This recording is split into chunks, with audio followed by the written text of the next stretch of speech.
Good morning បាទ Hello សូមគោរពនឹងជំរាបសួរពុកម៉ែបងប្អូនទាំងគ្នាថ្ងៃនេះមានវីដេអូថ្មីមួយមកបង្ហាញបងប្អូនពីរបៀបទាញយក account Facebook ចាស់យកមកប្រើវិញអញ្ចឹងអត់មានអីពិបាកទេបើសិនជាបងប្អូនចង់ទាញយក account Facebook ចាស់ហើយបងប្អូននៅចាំថា account Facebook បងប្អូននោះបងប្អូនបង្កើតតាមអីបងប្អូនបង្កើតតាមលេខទូរស័ព្ទឬក៏ Gmail រួចហើយបងប្អូនបញ្ចូលពាក្យសម្ងាត់ទៅប៉ុន្តែនៅក្នុងករណីដែលបងប្អូនភ្លេចពាក្យសម្ងាត់មានវិធីមួយទៀតណាបាទអញ្ចឹងវារៀងស្មុគស្មាញបន្តិចអញ្ចឹងខ្ញុំសូមណាត់ជួបបងប្អូននៅវីដេអូក្រោយវីដេអូនេះខ្ញុំបង្ហាញជូនបងប្អូនតែនៅចាំពាក្យសម្ងាត់ទេណាបាទអញ្ចឹងពេលដែលខ្ញុំបរៀនបងប្អូនបង្កើតបាទមិនថា account Facebook ឬក៏ Gmail ទេណាបាទខ្ញុំតែងតែប្រាប់បងប្អូនថាកុំភ្លេចទាញប៊ិចនិងសភៅដើម្បីធ្វើការកត់ទុកផងនេះបងប្អូនណាបាទទីជា account Gmail របស់ខ្ញុំបានកត់ទុកនេះជាពាក្យសម្ងាត់របស់ខ្ញុំណាបាទឈ្មោះសារ៉ានេះជា Gmail របស់ខ្ញុំហើយនេះជាពាក្យសម្ងាត់ account Facebook ហើយខាងក្រោមនេះខ្ញុំបង្កើតតាមលេខទូរស័ព្ទនេះជាពាក្យសម្ងាត់អីចឹងទៅប៉ុន្តែពាក្យសម្ងាត់នេះខ្ញុំគ្រាន់តែដាក់បងប្អូនមើលខ្លាយទៅណាបងប្អូនចូលទៅគឺអត់គឺអត់បានទេណាបាទអញ្ចឹងដូចខាងក្រោមនេះខ្ញុំដាក់ដែរប៉ុន្តែគឺខ្ញុំគ្រាន់តែដាក់គោលបងប្អូនមើលទេមិនមែនជាពាក្យសម្ងាត់របស់ខ្ញុំពិតទេ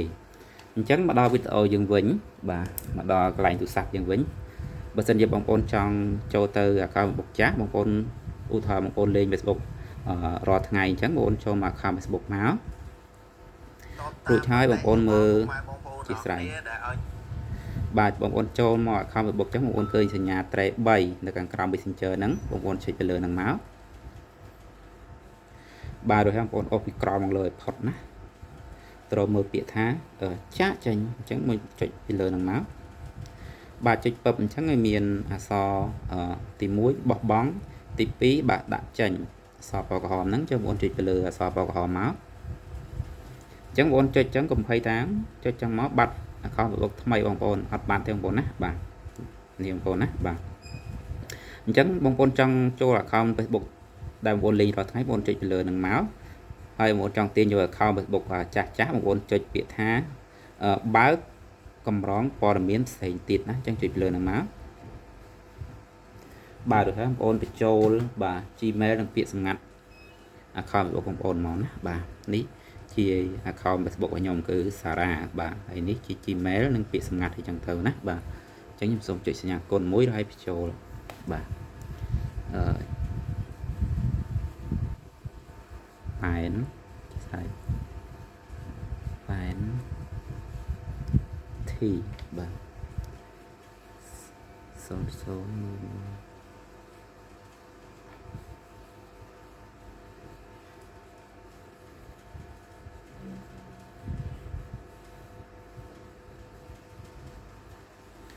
បាទហើយបងប្អូនបាទបញ្ចូលពាក្យសម្ងាត់ឧទាហរណ៍ដូចថាខ្ញុំបញ្ចូលពាក្យសម្ងាត់ចុះណាបាទខ្ញុំឧទាហរណ៍មុនមើលបាទឧទាហរណ៍បញ្ចូលមួ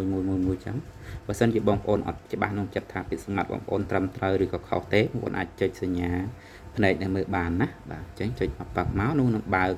បងប្អូនមើលពាក្យសម្ងាត់ហើយប៉ុន្តែខ្ញុំសូមលាក់បងប្អូនណាបាទខ្ញុំអត់ចុចបើកទេ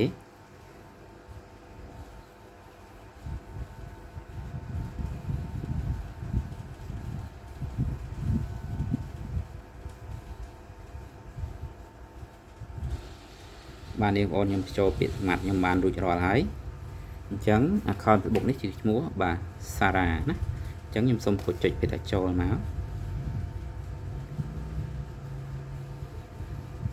អញ្ចឹងបងប្អូនបង្កើតតាមលេខទូរស័ព្ទបងប្អូនចូលលេខទូរស័ព្ទខាងលើហ្នឹងមកបើសិនរួចហើយបញ្ចូលពាក្យសម្ងាត់ខាងក្រោមមកណាដូចតែគ្នាទេបាទអញ្ចឹងនេះជា account Facebook របស់ខ្ញុំអញ្ចឹងចុចសញ្ញាត្រេ3នៅក្រោម Messenger មើលថាឈ្មោះអីបាទនេះគឺជាឈ្មោះសារ៉ាបងណាបាទអញ្ចឹង account Facebook នេះយូរហើយបងប្អូនណាដូចជាចូល5 6ឆ្នាំហើយបាទយូរហើយបងប្អូនណាបាទអញ្ចឹងបើសិនជាបងប្អូនចង់ទៅយក account Facebook ថ្មីបងប្អូនវិញតែបងប្អូនបានចាក់ចេញបាញ់មិញបងប្អូនគ្រាន់តែចុចសញ្ញាដូចជាសញ្ញាព្រួយបាញ់ចុះក្រោមនឹងមកបាទដូចហើយបងប្អូនចុចពាក្យថាចូលទៅគណនីមួយទៀតមកហើយនោះបងប្អូននឹងឃើញបាទគណនី Facebook បងប្អូន3បើសិនជាបងប្អូនបានបញ្ចូលច្រើនវាឡើងច្រើនណាដូចចូលបាន6 7ឬក៏10អីចឹងវាឡើងមួយជួរចឹងទៅបងប្អូនចង់ចូលមួយណាក៏បានដែរណាបាទអញ្ចឹងខ្ញុំចង់ចូល Facebook ថ្មីរបស់ខ្ញុំវិញចូលមកប៉ាក់មកបើសិនជាខ្ញុំចង់ចូល account Facebook ចាស់វិញខ្ញុំគ្រាន់តែចុចពីតែចូលរួចហើយចុចពីតែបន្តចឹងមកនោះនឹងចូលaccount Facebook របស់ខ្ញុំបានដោយជោគជ័យណាបាទអញ្ចឹងវីដេអូរបស់ខ្ញុំក៏ឈានមកដល់ទីបញ្ចប់ហើយមុននឹងឃ្លីបពីបងប្អូនទៅសូមជូនពរជូនជ័យដល់ពុកម៉ែបងប្អូនអរគ្នាបាទនៅពេលនេះដែរសូមអរកាយជំរាបលាបាទជួបគ្នានៅវីដេអូក្រោយបាយបាយ